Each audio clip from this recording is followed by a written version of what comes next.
There are four states of consciousness. There's wakefulness, there is sleep, there is dreaming, and then there is the transcendental moment. Most people spend the majority of their lives living in the first three realms of consciousness. And the last state of consciousness, the lucid transcendental moments, seem to be rare occasions that sneak up on us, where we're more awake in a dream than we are in the three-dimensional reality we live in. Are these rare moments reserved for coincidence when we pierce through the veil of our own conditioning to get a greater glimpse of the world we live in? Some people spend the majority of their lives trying to replicate that experience. Once you understand that you come preloaded with all the biological and neurological machinery to induce that state, then you can comprehend that there's a bridge between space-time and time-space that you can access through the activation of your own pineal gland. It's my hope that you'll be inspired to create that transcendental state without any use of any drug or exogenous substance. A transducer is a device that converts variations in physical quantity, such as pressure, like we talked about, into an electrical signal or vice versa. It is anything that receives a signal in the form of one type of energy and converts it to a signal of another form. For example, your TV antenna picks up frequencies and transduces it into imagery, and that's exactly what the pineal gland does. Take a look at this chart of the electromagnetic spectrum.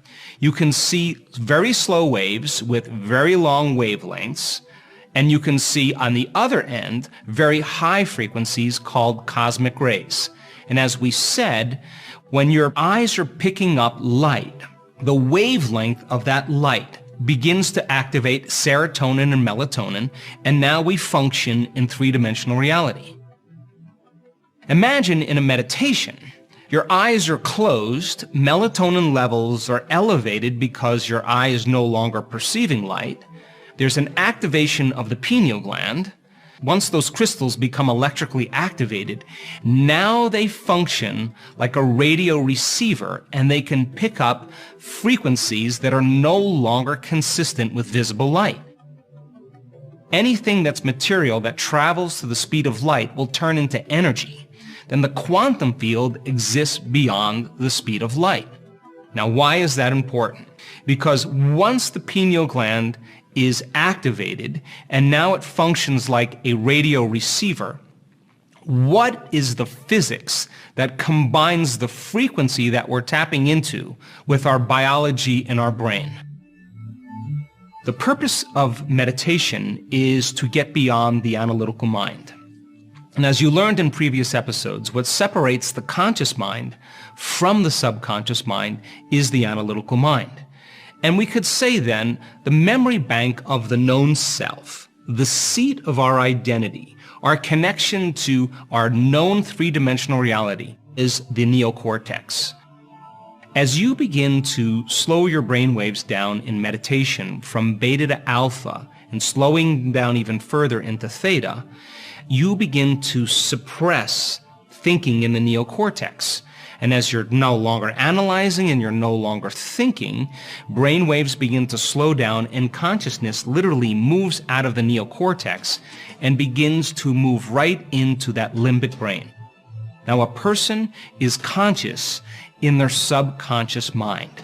And now the door between the conscious mind and subconscious mind is open, and now they're ready to access information. In other words, if your analytical thinking mind is functioning in high beta, you're separated from the operating system where you can begin to connect to the quantum field.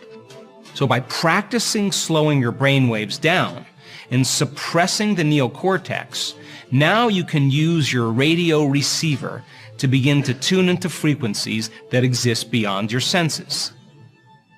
Now take a look at this image of a neuron. A neuron receives input through its dendrites. It processes all of the information coming from all of those branches and integrates that information, processes that information, and then sends the information out in an output mechanism. Now, I want to talk about the transduction mechanism in the brain. Now, once the pineal gland becomes electrically activated, once those microcrystals begin to shimmer and oscillate, they can tune into frequencies that exist beyond your senses. And now, information in the form of frequency can be received as input into the pineal gland. The pineal gland begins to process it in the thalamus and in the hypothalamus, and the hypothalamus then begins to send signals to the pituitary gland, and the pituitary gland begins to become the output mechanism and begins to release very vital neuropeptides. Remember, the quantum field is an invisible field of frequency that unifies and connects everything material. And its signature, as you get closer and closer to that very source energy, are greater and greater degrees of order, of harmony, of wholeness, of oneness. So when the pineal gland and the brain is functioning in a very coherent manner, it can now pick up a signal, and the orderliness begins to produce a very orderly chemical expression that begins to influence every one of the hormonal centers or energy centers of the body. At the very exact same time, the back part of the pituitary, called the posterior pituitary, begins to release different chemicals in the output mechanism. And one of those chemicals is called oxytocin. Now, oxytocin is produced in the brain and in the heart. And once oxytocin levels are released, oxytocin seeps right into the amygdala, the survival center of the brain, and it shuts the lights out for fear, for pain, and for aggression or anger. And there's only a group of circuits left called love and joy. And all of a sudden then, oxytocin signals a chemical called nitric oxide. Nitric oxide signals another chemical called endothelial-derived relaxing factor. And that chemical causes the arteries in the heart and the lungs to literally dilate. And now we have more energy and more blood flow going right into the heart. And this center begins to awaken, and the person starts to feel an incredible gratitude for being alive. Now, the emotional signature of gratitude, when you are receiving something or something that's just happened to you that you find pleasurable, you say thank you.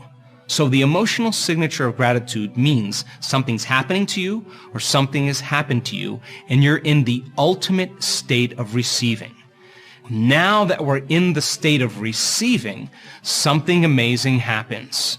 All of a sudden now, there's processing that goes back from the pineal gland right back to the pituitary, which then affects the thyroid, affects the heart and the thalamus, and all the way down the energy centers. And there's a cascade of chemistry that's created.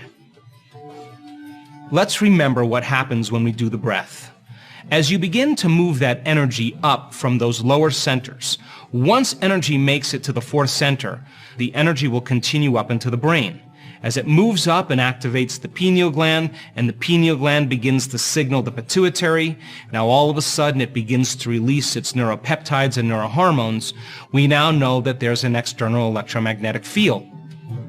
Now, when the person starts to feel gratitude, they're in the perfect state of receiving, and now there's a reverse field that's coming in through the top of the head that begins to draw energy from the field right into the brain, and that frequency is carrying information. And this then is when the pineal gland causes melatonin to get an upgrade.